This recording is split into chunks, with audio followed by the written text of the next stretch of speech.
Welcome, everybody. We have a lovely guest today, which I'm so excited to continue conversation with, Miss Felicia Miller Johnson. And she's going to give us a brief introduction of herself. I want to make sure she does herself justice beyond just being a smart coach and a modern mystic, an Ascension guide, which I can attest to in the short conversations that I have had so far. But please, Miss Felicia, anything else you'd like to share or let our audience know about yourself?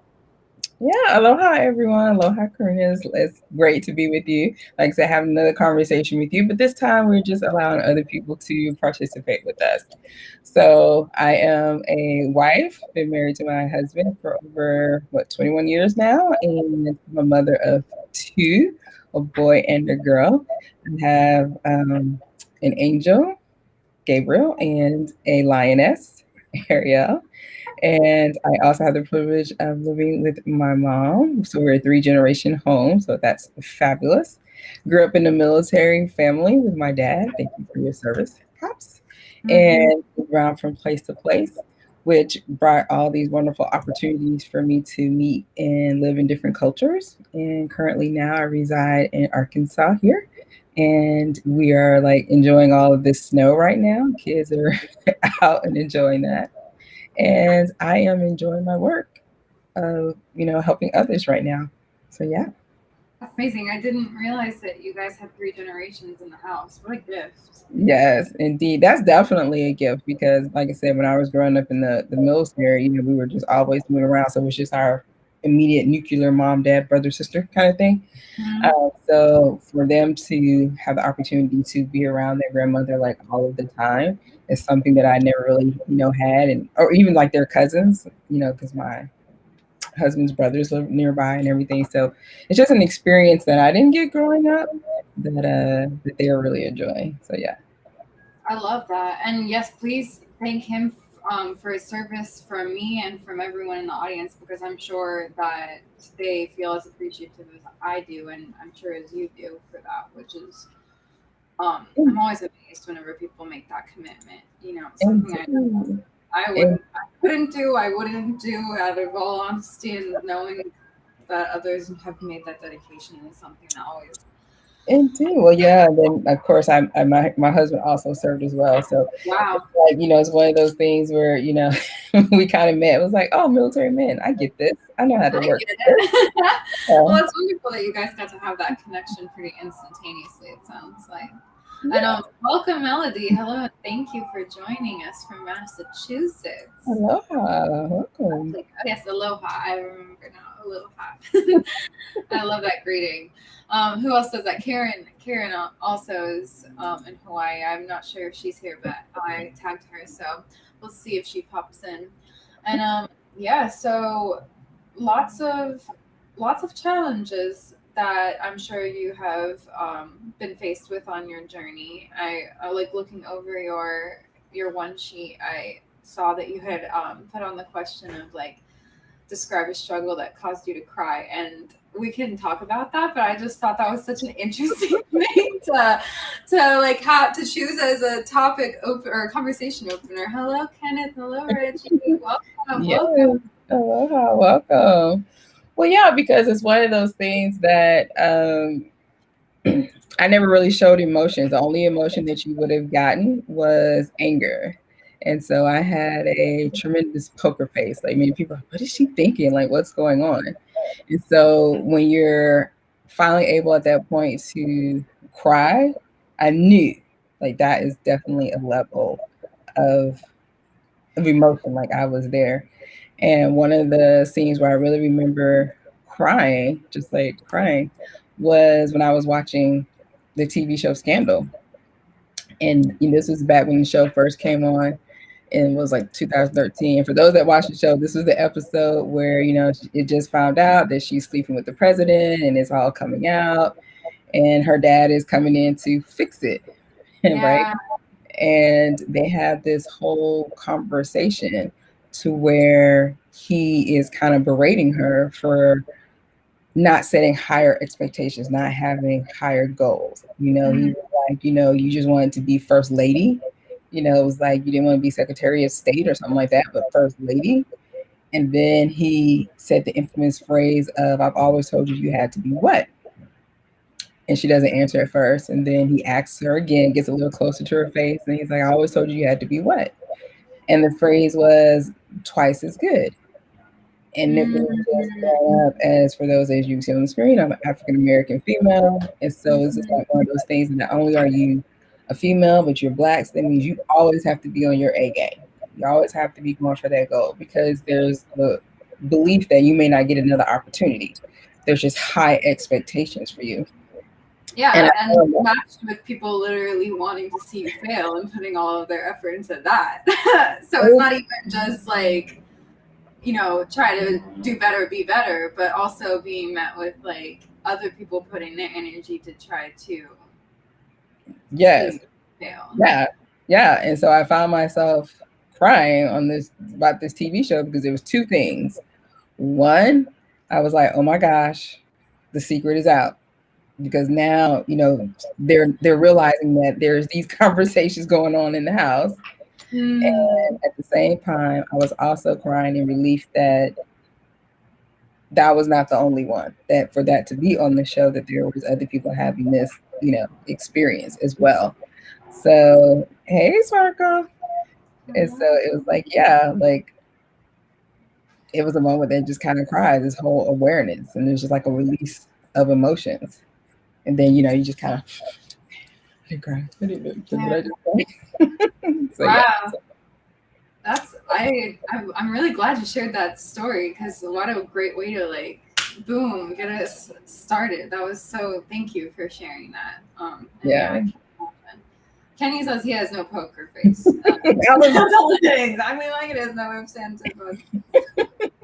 Yeah, but I would tell you, it's like I would still tell you, but it's like as far as the emotion, you wouldn't know, is she mad, is she angry? Like it would just be like, I get that. What's going on? And I really resonate with that a lot. I understand how that feels. To be able to, but you know, I used to think of it as like a strength, and then I realized I was not showing my authentic self, and it was I wasn't. Ellen, I don't know if this is something you can resonate with, but I realized that I was lying to myself if I was stopping myself from crying, or if I was stopping myself from showing emotion and was bottling it and feeling it inside. But you would look at me and be like, "Oh, everything's fine," and it became really like a toxic cycle. Like I got too good at it. Like on the inside, I would maybe cry, but like tears would come out, but I would just be like so composed that it would just be like, you know, wiping it away. But on the inside, I'm feeling so much pain. And, you know, two amazing women, so powerful, wonderful. I'm glad that we can have that. Thank you for the connection. Well, here we are. The result. Exactly.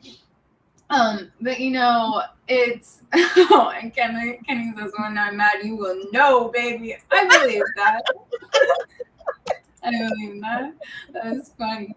You know, and well, Sparkle, thanks for tagging people. That's so sweet. And hello and welcome. But you know, yeah, I became very good at that, and then I realized that that's not the kind of thing I want to be good at. I want to be good at being real and still allowing myself to feel those feelings, and to articulate them, and maybe even allow myself to have anger and release it while also not being vicious or taking it out on other people. Because that's the thing, is like you bottle and bottle and bottle, and then suddenly it snaps. And then I you know, it makes me think of my geometry teacher. The only lesson that ever resonated in that class, I did not do well in geometry, but I do remember that there was a poster on the wall in that classroom, and it was, give a speech in anger and you'll give the greatest speech you ever regret. And I really, really believe that that's true. Like, it's okay to feel anger, and it's okay to feel emotions. Like, yeah, I love crying. It's purest state of release. And yes, crying is the ultimate healer. I agree. And I realized that, especially a lot of women will begin to cry when we're angry. And it is I've learned a result of bottled rage, like that numbness. Oh yeah. Well, like I said, I've been married a long time, and like when I would first get together, I would tell my husband, I was like, for me, is when I cry, you got a problem. Like, because if we got to that point, like I said, that rage and frustration has hit a new level. But now it's kind of like, it doesn't have to be justifiable that that's when it is. It's just when you're just angry. It could just be something that has touched you. And now I know that I am more open to, like, it could be a commercial or something, and you're just like, oh wow, that really like hit me to this, or like one of those old school 80 movies. It's just like, oh, it's like resonated, and it's not a what's good, what's bad. It's just, it is. And so, yeah. Yeah, I really get that. I had this happened to me yesterday, actually. It was a challenging, but I'm always so grateful for those moments too. And I feel like I've gotten really good at just surrendering to what the universe is trying to guide me through. Because I feel like I've talked about this on most of my recent lives, but it's just like my recent challenge that like I've been going through this breakup, and it's been more than a month now, actually, which is amazing, thinking about how much I've grown in that month and how much I've really fully embraced my independence in that month. And yesterday I ran into his best friend, and it was nice. Like I like his friend and everything like that. And yeah, he had told me that they were just like had ridden bikes, and that he was just like down a block away. And I was just like, it just knowing that I was physically near him, I felt it, and it really, like, I don't know, it took a little bit throughout the day for it to hit me and like trigger me, but it definitely did. And I was like walking home, and I just like started allowing myself to cry, and I just like kept walking, and I just like embraced this tree, and I was just like hugging this tree. You really hug a tree, girl. I literally did. I love hugging trees. I love tree hugging. I know, I'm such a tree hugger. Straight up, I'm a tree hugger, like, for real. But yes, I needed a hug, and the tree was there, and so I just like embraced it. And then, I just went on my day, did the other things, made some tacos, ate some more, and all that kind of stuff.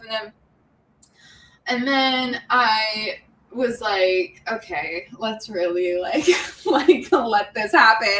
And I started crying, and it's actually something that Janika had posted on a comment that she had said, where I was talking about on a recent post, like, oh my god, yes, tree hugger. Yes, I'm glad that I'm not alone. Yes, y'all show her some love. Yes. You're not alone. I'm not nuts. That is like a totally okay. Yeah, maybe that's crazy. I don't care. Okay, I don't care at all. No judgment. No judgment. I was talking about authentic truth out here. The moment you're like, I hug trees, and it's like, oh, that's too far.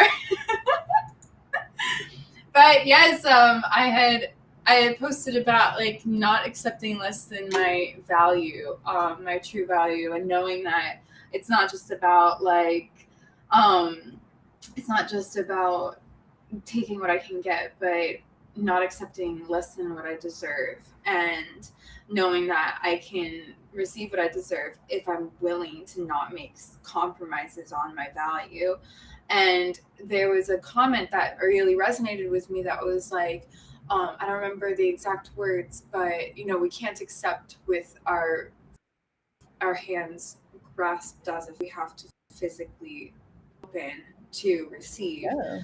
And it's so true, and it's like obvious, but just the timing of that was beautiful to me. And she had followed up by saying, it's metaphorical, but try it. And I realized in my meditations and in my release and in the crying, that as I was listing my gratitude and being grateful and thankful for all of these blessings of life in the middle of my pain, I kept wanting to close my hands, and I kept holding them open and holding them open. And it was just such a beautiful resonance of truth. Yeah. That reminds me of one of the stories that Steve Harvey has shared about an experience that he had.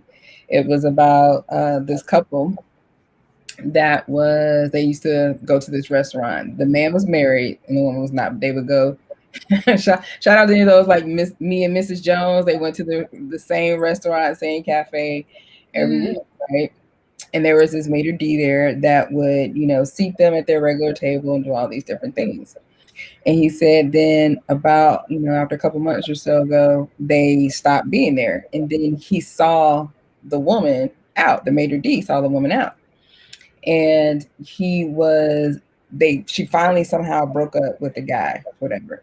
And he basically was like, finally, like, I have been watching you, like, you're just this awesome woman. And he, became this great guy. They got together. He wound up buying like the restaurant, and they got together, and then, buying some other restaurants, and they became this whole power couple.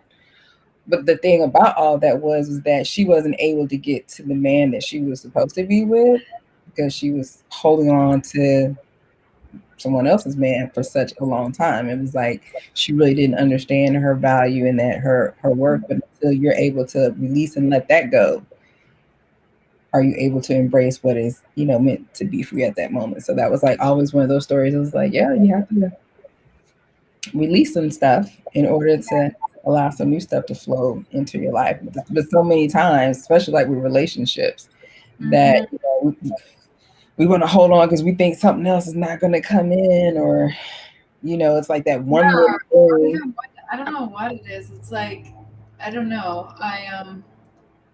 In my specific situation, I feel like there was such soul connection on so many levels, but then there wasn't at the same time. And realizing that as much as he was so integral in my spiritual awakening, and like quite literally like handing me the book that I used to embrace my awakening of consciousness, was that he still has this attachment to his own ego. And you know what his friend said once we were talking was like, he was like, oh, I hope that noise outside is not too loud right now. By the way, DJ, yeah, I'm in Florida. Yes, I did get some sun, so I'm sorry to the snow people out there. I don't know what to say, but it's the truth. And it looks like we've got the love coach saying absolutely, which has got to be a good sign. So thank you for that, Erica. But he was like, he's just got so much going on in his head that overcomplicates his existence. And I was like, yeah, that's the truth. And it felt good though in the moment, even though it hurt, because my love for him makes me want to help guide that in the ways that I was guided by him, to release that. But I can't control that. I was able to get to this point because I made the commitment to myself. And in a lot of ways, I think that's what he's doing for himself, is committing to himself and not and I'm proud of him for that, But I also realized once his friend said that to me that, like, yeah, you see, I'm committed to simplifying life as much as possible, and not over, like, anything that my mind is trying to overcomplicate. I realize I'm so much more powerful than that, and I can choose to just let it go and feel it to heal it, and all of that stuff. And so exactly like you said, I know that, and it doesn't even have to do with, oh, there's another love coming for me, or there's another man that's going to feel. It's not like I am the love that I was looking for in other people, and I finally get it. And I told And like, I really get it. I really do. And someone had come out with a friend of mine had come out with like a song on Valentine's Day that was all about like breakups and stuff. And I had commented like in the past I was heartbroken, but this broke my heart open. And I mean, there's nothing but up to come from that. Like, there's so much more healing that I have coming my way just from allowing myself to be the love of my own life. And it feels really good. Mm-hmm. Yes, Melanie, you're so right. There are people, sometimes they're only meant to be in our lives for like a certain time. And it's like, that's one of the things. It's like you'll have those people that are coming in your life and they have served what they were supposed to do. So evidently, maybe his purpose was to give you that book, then to send you a spiritual awakening. And like you can always have that love and appreciation, for that. And it's like one of those things that we think like, oh, well, now I have in turn have to help you. And it's not necessarily that. It's just now he may need to learn his lesson with, someone else and or whatever the case may be. But like I said, don't know all the details of your particular situation, but just find comfort in knowing that you will always have that moment and you can always have the love and appreciation for him. But if there's something that there's no longer sacrificing yourself, in the misery, but rather just, hey, I love the fact that you gave me this book and we had great moments together. And if our paths are going different directions, then love you, exactly love like blessings and in the whole hot spirit, Mm-hmm. And maybe we'll come back again later on another path, maybe not, but now I'm open to whoever the next person is supposed to come into my life when they're supposed to come. Absolutely. Absolutely. Forgive yourself, be kind to yourself, respect yourself, set boundaries for yourself. Absolutely. Often the person who's the most in love tries to wait for the other person to reach rock bottom with their negative behavior. Instead, we should be asking ourselves, what's our rock bottom and what do we deserve the most? Wow. That's so true. It's so true. That's some poetry right there. I love that. Yes. Beautiful. Yeah. Feel that. Wow. Wonderful. And you know what else? I've been embracing my magic so much more. And I know you get that. I do tell. How so? Like, I don't feel like I have to be anyone else's version of me, whether it was subconscious or conscious of my trying to like show up for someone else. I'm able to really embrace like my gifts and realizing like I'm like clairvoyant and I can see.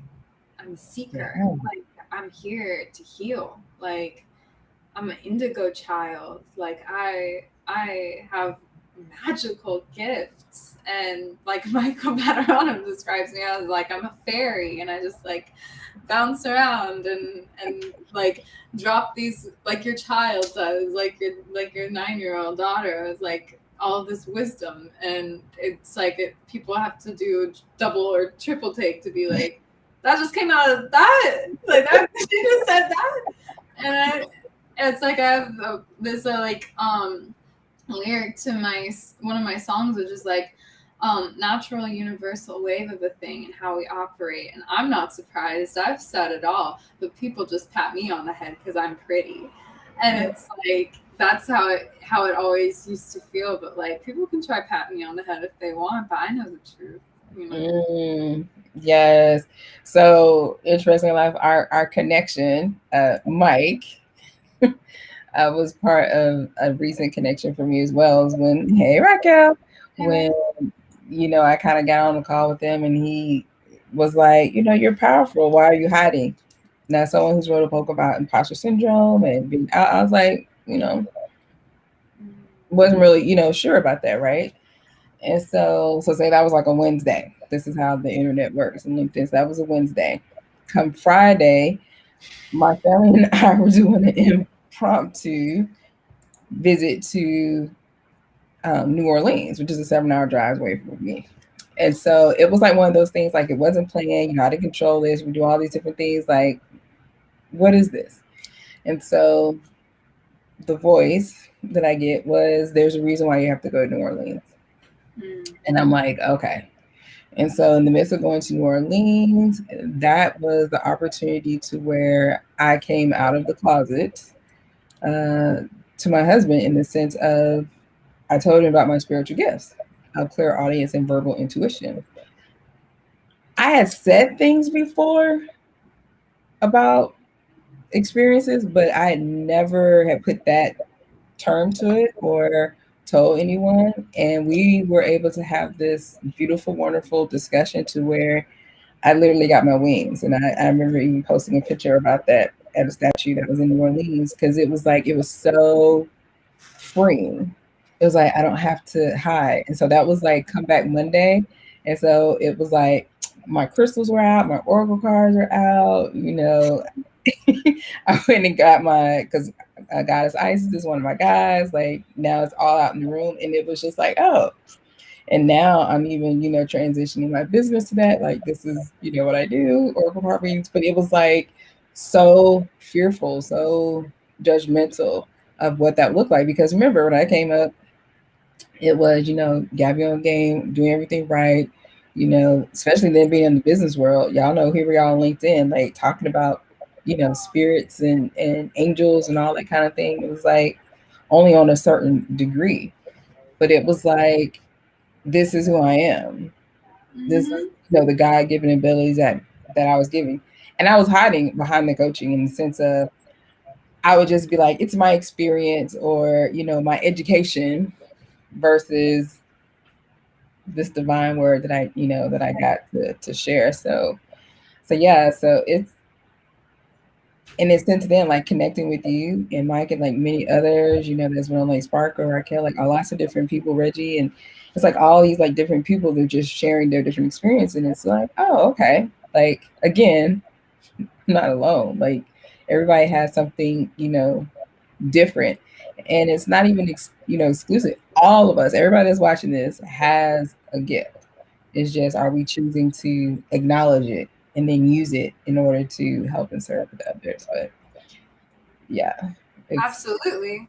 Yeah, and you know, it'll be an interesting evolution, because we'll look back on this a few years from now, and these conversations are becoming so much more normal just from us having them, that it's not really going to be much of a it's not so skeptical. I mean, now the fact that we are able to just like openly accept as a society that like spirit is something that we all possess. well, Like, here's the thing. There is no, how it's becoming so open, right? So how many of y'all have seen Soul, the new movie from Disney? love that thing. Right? And I'm like, I'm sitting over It was not denominational and just like abstract. That was cool. I was like, you know, these records. I was like, oh, they ain't nothing but their cashew record. That's what they're looking at. You know, the guy that was running this, when they used the word mystic, I was like, yep. Yeah. About the different, you know, this is not the heaven, you know, but this is where people getting their souls, and the planets, and how people were going back and been there before. It was like, oh, there, somebody's finally putting it out there in a cartoon kid way. But that's one of the things of how people can start seeing these things. That's like, you know, it's been out there and people are experiencing them, but they're just showing it in everyday situations. That's just like one of the other ways is like Star Wars, that infamous scene with Yoda and Luke. I was like, you sit down and watch that. Yeah. You know what he's talking about, like the Force. There is no tribe. There is only two. Do or do not. And you know, when he's out there, I was like, what do you think this is? This is meditation. And he's using this. I was like, what do you think the Force is? And so I was like, they're everyday things. Aloha. So it's everyday things. Oh, hello, Karen. Everyday things that are going on. But that's like a recent one. I was like, ooh, yes. I was like, that's what Soul. If y'all haven't seen Soul, check it out. Yep. Yeah, it looks like that you are connecting with people with your power and your energy, probably more than you know. So that's amazing. That's a wonder. Hey, DJ. Yes. So it's, yeah, that movie was a game changer, and it's beautiful because, I mean, from an arts perspective and someone who has studied art history for a long time, like, our media is what documents our time. And that's why I'm so passionate about media creation and making my mark on history. And it makes me like very emotional to know that, like, I remember having this conversation with one of my professors right before I graduated, my printmaking professor, who cracks me up.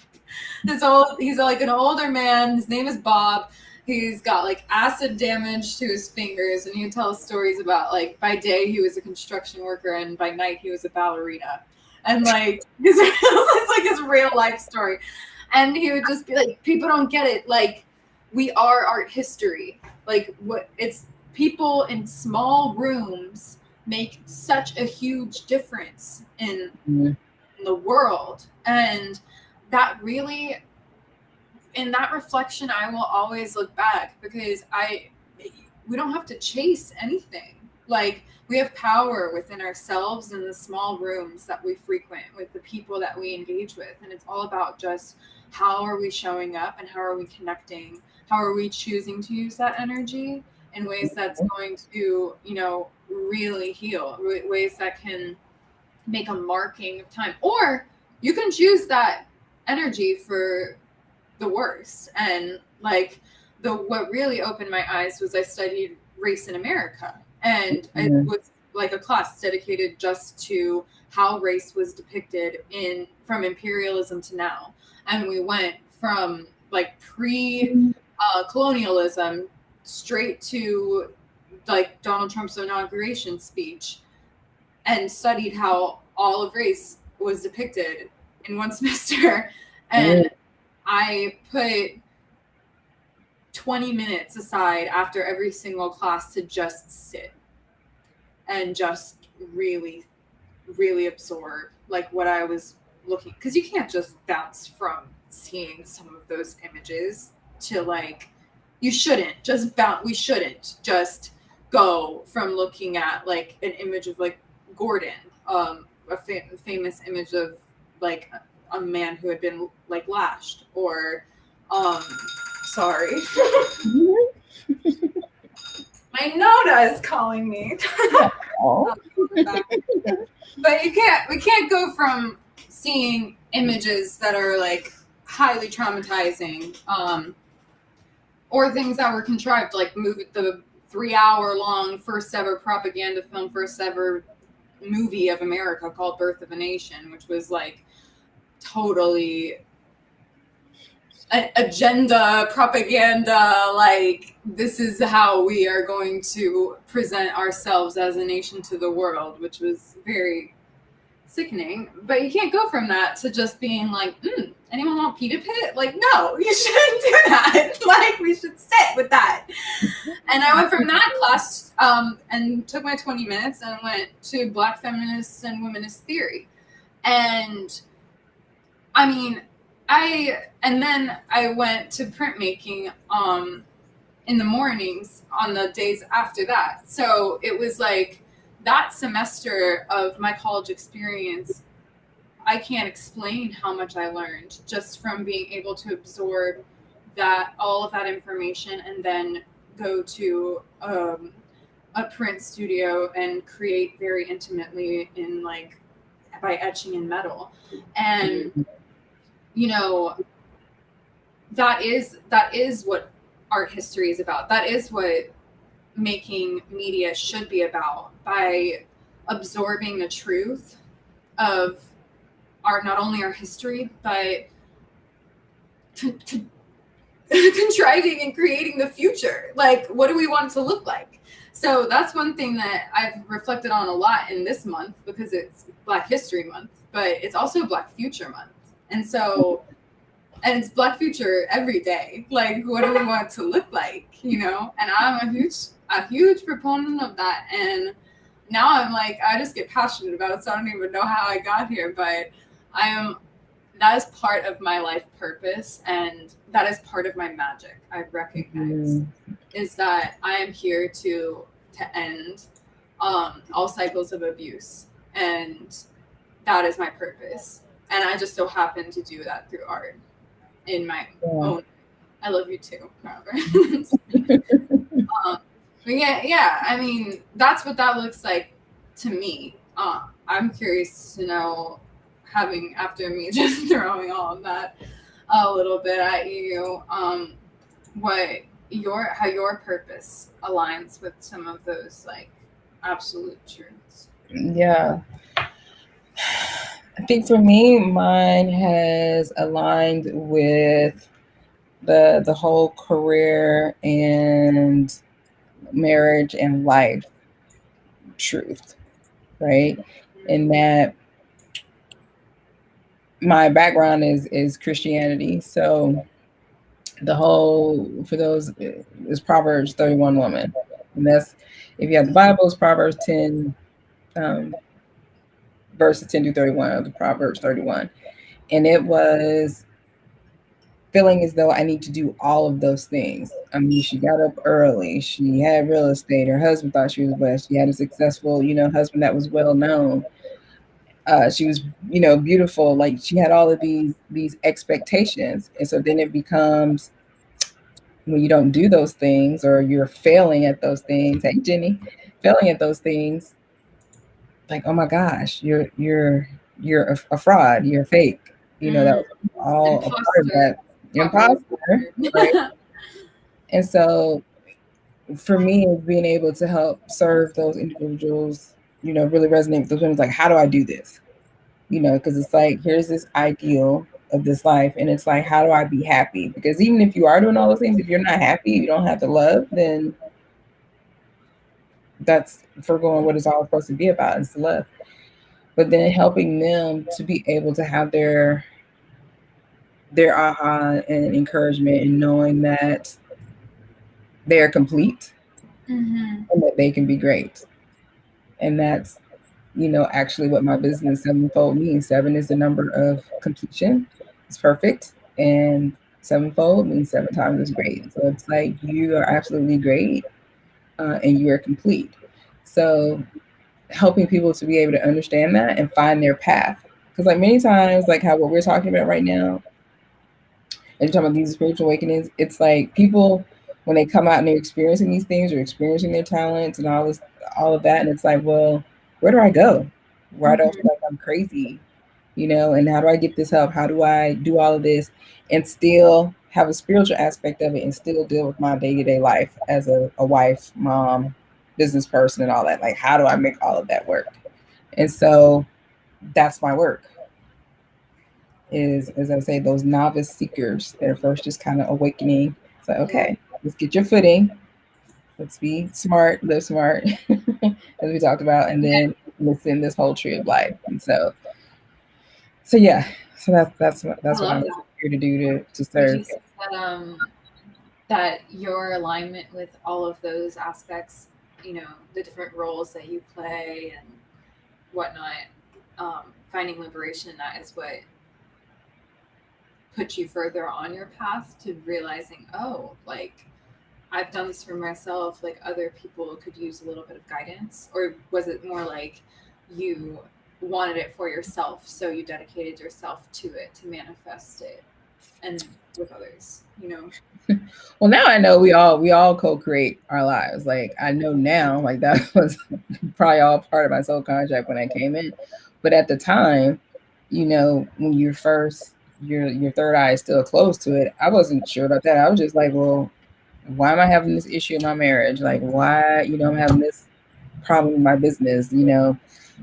My kids are frustrating me. Like, going through all of those experiences and then just realizing, like, oh, okay, coming up with this process in order to be happier. I would have conversations with people. They were like, well, how are you doing it? How did you do it? And it's like, oh, here. And there's like many of us, hiding in plain sight. And so it's like you usually wind up coaching and teaching others in the area that you had to overcome. And those were two big ones: mom, wife, and business. Those are big things for me, being able to become better. Yeah. Wow, I love that. And yeah, it sounds like the roles that you play in the home, in society, were beginning to challenge you, and it sounds like there was a separation of like your physical body and your spiritual body, when really in all truth like they coexist in one body, and that we there's a beautiful alignment there once we awaken to it. So Yeah. it's Yeah. one. It is. Matter of fact, I'm right here. So it's the whole. This is my personal Yeti cup, right? And I remember decorating this years ago before I had this whole work. And this is like the first, the Sashi Pisces. And so I remember doing this. And so, like, literally, it's like this is the earth side, this is your spiritual side. And like in the middle, for me, it was like the mystic. It's like being able to navigate both of those worlds and live in peace and frustration. Because this is where people talk about being grounded. It's like being practical, and it's like, okay, how do you ascend and have this spiritual part of you, like these gifts that I have, and still be an everyday mom? Or even when you're like, okay, you're teaching breathing, meditation, and I'm like, yeah, but I just snapped at my kids. like, Yeah, right. Oh, I can see that. like, are you the person problem? But it's like that's still the Like, earthly, you did your Zen place. Don't do that. Your Zen place. Wow. Like, right? But it's like I get it. we're still doing those, those things. And it's just like, Mhm. if anything, it continues to bring more awareness of how to be able to help people with that. And it's like, you're still spiritual, you're still, a good mom. It's just like, now, for me, one of the things, okay, I'll just hold Ponopono it Yeah. and keep it moving. Still So human. You still have an ego, and you're working through it. Yeah. we're still in our earthly bodies here, right? We're just spiritual beings in a And it's not to make excuses. It's just to acknowledge and give grace. That's what it's all about. yes. And it looks like Yes. your mentioning has brought up the Proverbs. So remove far from me vanity and lies. Give me neither poverty nor riches. Feed me with Oh, yeah. food convenient for me, lest I be for engine ivy. I say, who is the Lord, or lest I be poor and steal and take the name of my God in vain. Mm. And you also have an invitation on Erica's live stream or show, excuse me, to talk about Proverbs 31. So Oh, awesome. For sure. Let's do I it. love that. I'm so honored to be able to have been an even small part of making that happen. That's great. I can't wait to watch that conversation. Look at this. All co-creating together. Yeah, that's the truth. That is the truth. Yes, just inbox me, Erica. Like I said, we'll definitely get together about that for sure. Yes. And in this perfect chaos, here we are manifesting our universe. It's beautiful. It's very beautiful. Indeed. Yeah. That's something I think about a lot is like, it's what we choose to look at, because there's so much chaos, but it's what we can create in the midst of that chaos that becomes something that's so extraordinary. And like that's my vision for like not only my business but my life, or just life in general, is that we can embody the abundance of universes designed by our own conscious dreams. Yeah. And it's funny, like what you had said earlier too, I really resonate with also, of how like mixing like business and spirituality together. And the challenges, like people will really challenge you on that. But I know, and like we know that it's the long term, it's the right thing to do. Because as the whole earth awakens, like it will become so second nature to our being, because it's painful right now, but it's this awakening to like the capital T truth. And I remember like and I shared this with you. You were talking about how Isis is one of your gods or your goddesses, and that you channel and Yeah. you speak to. And I've only had a few experiences with that, but I remember I was actively channeling Ra as I was learning about the law of one. And I was asking and like surrendering, like, what is my mission here? Reveal to Mm. me like, what is my mission? I'm here, I'm supposed to make a mission statement, but I don't want to just write anything. I want to know what's my mission. And it was connect with love as a conduit to the divine. And I remember sharing that with you, and you were like, I get it. You got it, you know? But I remember sharing that with someone else, and they were like, oh, like divine? People are going to really, yeah, like, I don't know, people are going to think that's whatever. And I just was kind of like, yo, I don't care. Like, that was what Ra told me, so I'm not going to question it, okay? Like, whether I didn't say that to them, but that's what I thought. And yes, and this is an interesting insight. Sometimes the spirit has to translate into carnal language. If I speak Spanish and you only understand English, that's not going to work out. Yeah, that's perfect. That's a perfect way of describing it. Because it's like, if you don't understand what divine means or conduit means or connection, then yeah, that statement's not going to make sense to you, and that's fine. Totally. But that's how, like, we are receiving messages all the time. And so that's like, you know, in the beginning, using many times, we talk about the whole synchronicity. And for me, two of them were always seeing the number 1111. And it was actually one of my friends, shout out to Aisha, that she was posting those on her page. And at first, I was judging. I was like, why does she keep posting her? Because it was her phone time. I was like, why does she keep posting this? I was like, this doesn't even make sense. I was like, why? What does this mean? Right? I was like, it's just a time. I was like, what is this? Judgment, right? And so then it was like later on, as I was, another sign would be a bird would fly in front of my car every single day. And I'm like, and at first I was like, oh my gosh, one of these birds is going to hit my freaking car. Like, what is this?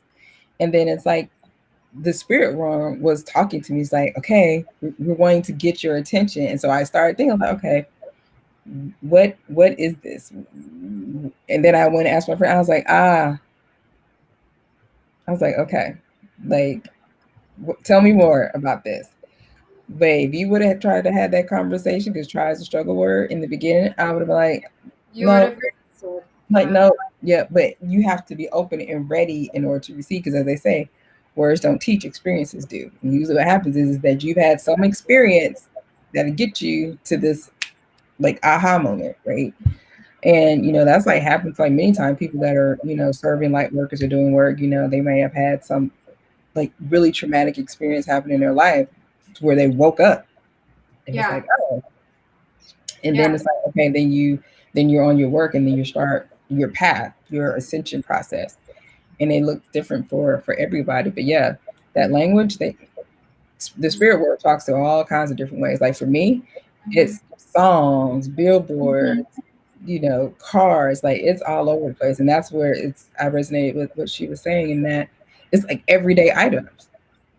You know, I mean, like I said, like how we was watching the movie Soul, and I was just like, oh yeah, that ain't nothing but the And you know, like for me, it was confirmation again of just even using the word mystic, because that's how I would describe it. But you know, there's a time like, well, dang, are people gonna know what that is? Or, you know, is that witchy or whatever? But like that was another message for me to confirm. It's like, nope, this is what you are, this is what you do. Look, it's so common that we're gonna put it in this Disney movie that everybody's gonna be familiar with it, and then hey. So yeah, so it's just being open and receptive to the language and how we receive that. But they speak to us all. Yeah, and once we become more cognizant, and it's like another Disney movie. It's like Tinkerbell. If you believe, it's alive. If you don't, it will die. And like, you tell me which one's fucking more interesting. Excuse me, but like, just believe. Like, magic is real, and then magic starts happening all around you so much more. And you can channel it. That's the other thing. Like, in a meditation I was on the beach again. But it was like, I was on the beach, and that's where I go. I was born on an island. I grew up on an island, and like, that is the origin source to me, like, of being. And it's water is like a crystalline structure, which we are. So it's very deep. And I was meditating and I had my eyes closed, and I was in a moment where I was just like, reveal to me that I am doing what I must to be on my path. And before I opened my eyes, I had a vision of a bird, like flash. And then I open my eyes and the bird like flies right over my face. So it's like, yeah, I'm not going to question that. Like I saw it in my head as it happened. Like I remote viewed it before it happened. So like I'm going to trust myself in that. This is a good question, and my answer is no, I haven't. Have you read Ceciline Prophecy? No. Mm-mm. Interesting. I haven't either, but now I'm going to look it up. And we Look, have another interesting question. as talk about, as I have my little journal, I will write that down. Yeah, So. we both took our journals out, and I'm doing the same. So let's Prophecy. But next time we talk, we're going to have something to talk about with knowing now. And we have a question from Twitch, which is my first question from Twitch. So hello. How do you differentiate between coincidence and fate? There is no coincidence. Yeah, I'm with you.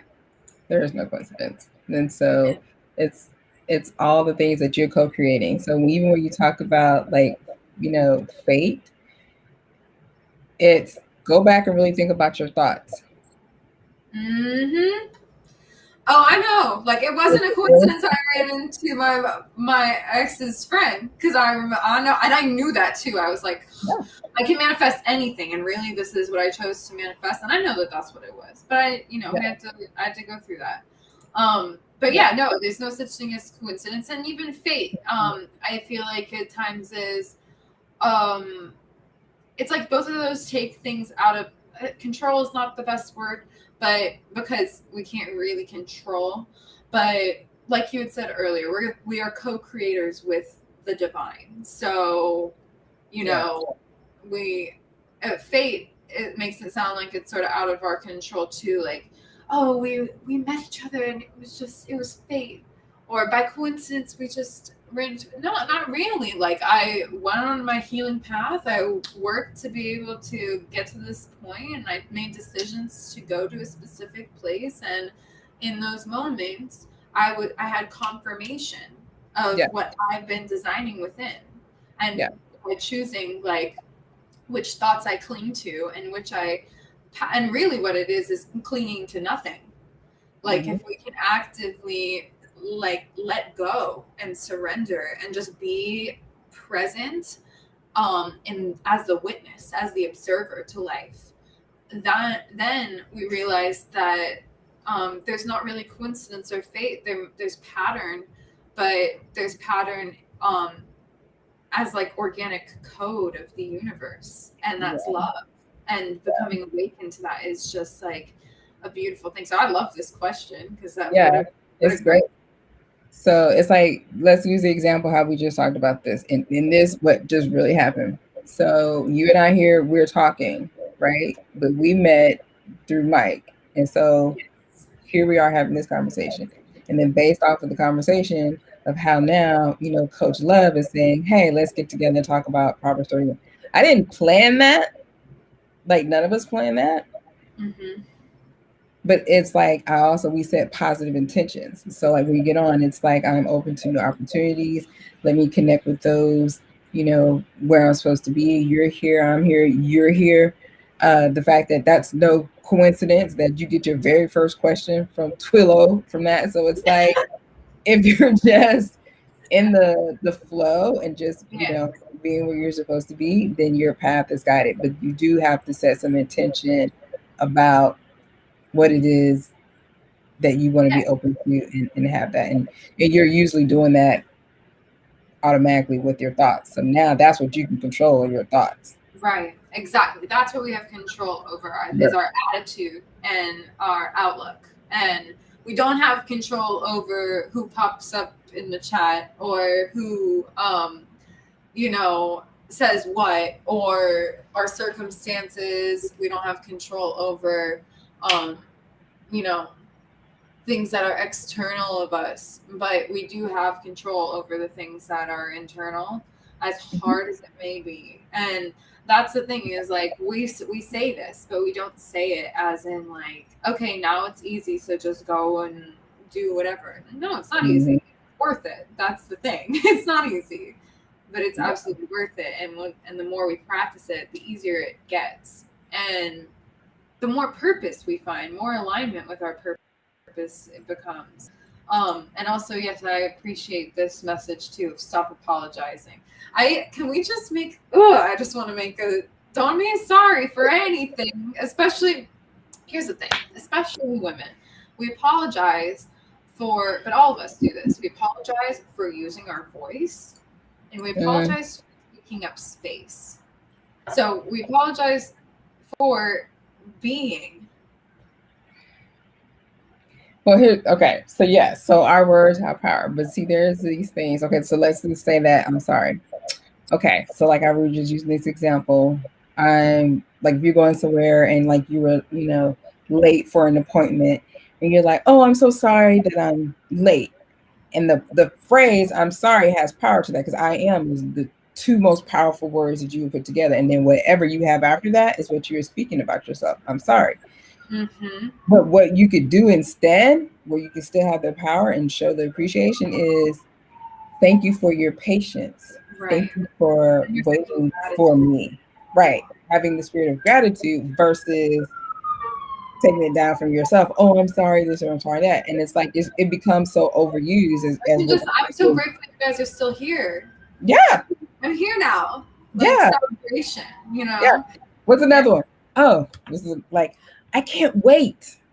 I can't wait to go on this stream with Katrina. So it's like, instead of that, because again, I can't wait. Right. Is the empowering versus I'm excited. Because then you're saying, when you're talking about I'm impatient and I can't, it was like everything is flowing on the right time, all is well, nothing is going wrong here. It's like I'm excited. So like that's one of those things, like check the words, because that's how you can start working. Like, and like I said, Yoda, we talked about this, try. Like y'all technically look up the word trying, and it means, hard to endure, struggle. So put that, I'm trying to do better. I'm trying to lose weight. I'm trying to manage my time better. You are speaking struggle into your situation immediately. Exactly. Right? Take away your power pretty fast. Yeah. So it's, I'm getting better. I am improving, up until now. Like that's another thing. One of my friends, shout out to Lynn. It's like, it might have been something that was going on at that time that you did that, but then put that up until now.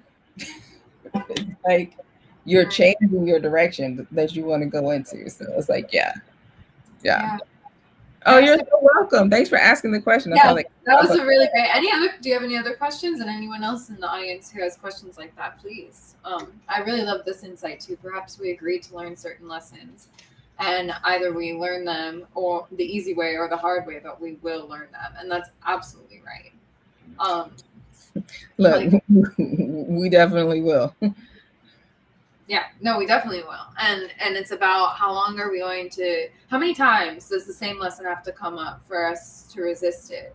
And it's like what you had said earlier too, Erica, like one of the hardest things is being with the wrong person, but it's harder to be with the wrong person for too long.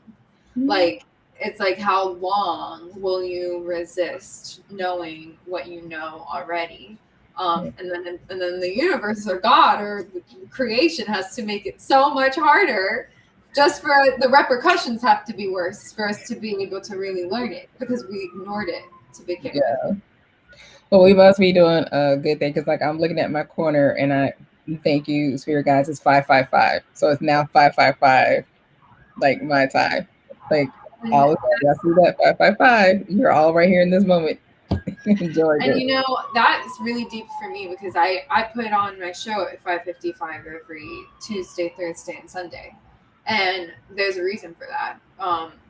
Because my grandfather always would say that he would die at 5:55. He would always say that. He said his whole life, like, every time I look at the clock, it's a 5:55. 5:55. I'm tired. I look at the clock. 5:55. I'm happy. I look at the clock. It's a 5:55. I got, he's got $5 in his pocket. He's going down 55th avenue. He's like, whatever it is, there's always 555s, or there were. And Yes. he insisted on that. And whenever it was time for him to die, our family like took him through the dying process. My mom was a bereavement counselor at the time, and she decided for him to be in our home for the dying process to be taken through. And whenever it came time that morning, actually, he had tried to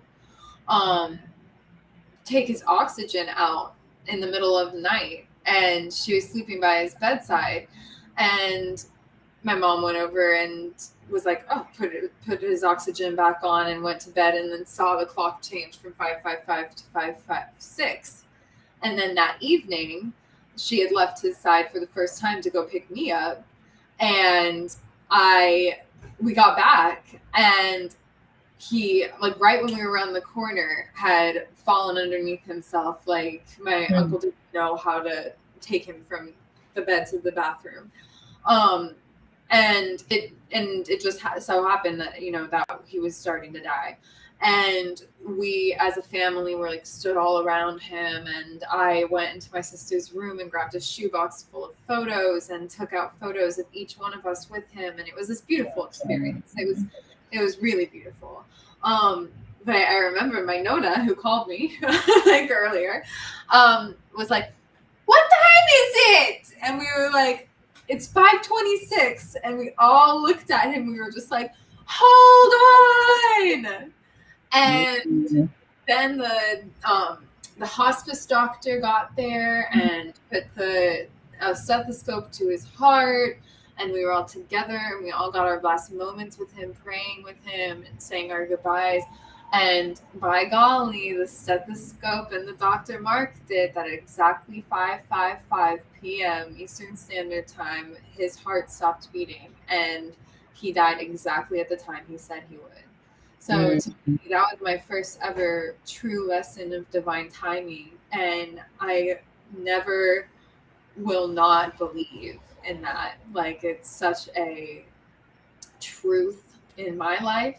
So you sharing that made me really happy. And ever since, like, sometimes I'll at 5:55, like, I'll feel his presence around, or even not, not at that time, but. So see, for all y'all that are watching, that's another example. Because, like, for me, that was listening to the voice of saying, make note that it is 5:55, like right now, like verbally bring that up and say that.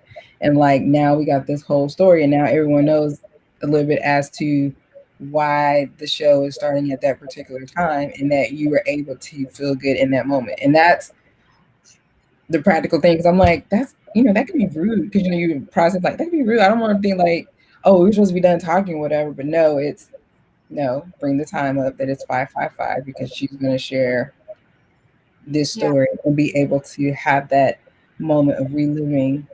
I know it was going to go that far, but just being in that present in that moment. But I see that we had some questions like about book, and please, what do you think about Please Forgive Me? Okay, so like Coach Love, so this one is kind of a duality for me, because I do Ho'oponopono, and those are the phrases: I'm sorry, please forgive me, thank you, I love you. And in that sense, I'm cool with it, because I'm in the sense of my intent that there is this power. I'm releasing some things. I'm intentionally releasing some stuff to then gain the power, versus using that in like everyday language with that.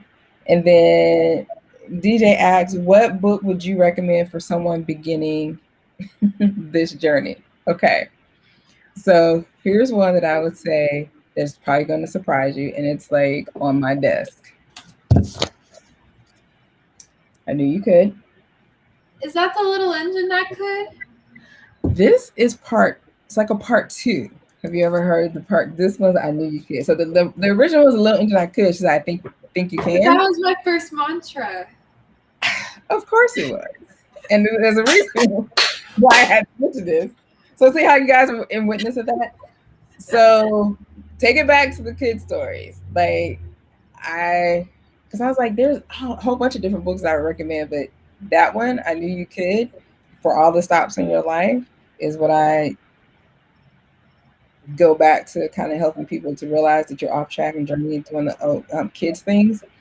And then the other one that I have on my desk that's taking me back to the Oh, I love that. Dr. Seuss, Oh, the Places You'll Go. Now, read those two books. Like I said, read them from your adult perspective. And it's like the soul. It's like we're having these adult things and issues and stuff, but they're breaking it down. It's like the kids' language. And it's like, now go back and read those books as an adult and see how it resonates with you. So those are two that I would recommend, like right now. And they're easy. Yeah. As a matter of fact, you don't even have to, if you don't even go out and buy them, because I have them too, where I'll drop them in the chat notes afterwards. Someone can read it to you. You remember when people used to read you stories, and it was such a nice, it's a read aloud story. So I'll drop links to those in the chat, so y'all look for those there. I love that a lot. For me, I'll just say the 4 Agreements was one that really impacted me. And also the Untethered Soul. So definitely, I love the children's book, though. That would be like, if those were the first ones that came to my mind, but now I kind of like your answer to that. What was that one?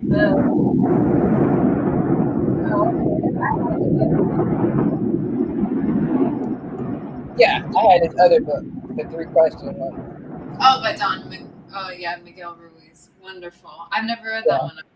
Yeah, because he had the 4 Agreements, but I had the 3-question one, and I really did. So that was another one. So yeah, so of course. So oh, look, we got someone reading the 4 Agreements right now. Love that. Look. So was that a coincidence? No. Was it fate? No, that's what he's asking. You actively chose that for yourself, and you actively chose to come on this chat. Yes. And now you're among your people. So welcome.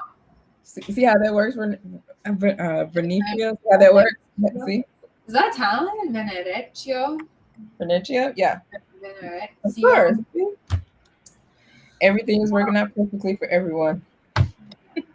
Divine timing, divine order, wonderful. And everyone, thank you so much. You guys made this conversation so beautiful and wonderful. Yes, y'all did. Shout out to y'all. Like I said, I'll go back and look at the comments as well. But yes. Yes, anything that you want to leave us with, Felicia? No pressure. The spirit of aloha. Spirit of aloha. Well, not aloha. Ciao, everybody. And thank you guys for being a part of our wonderful conversation tonight. And thank you for making this conversation possible, Felicia. Thank you for co-creating with me.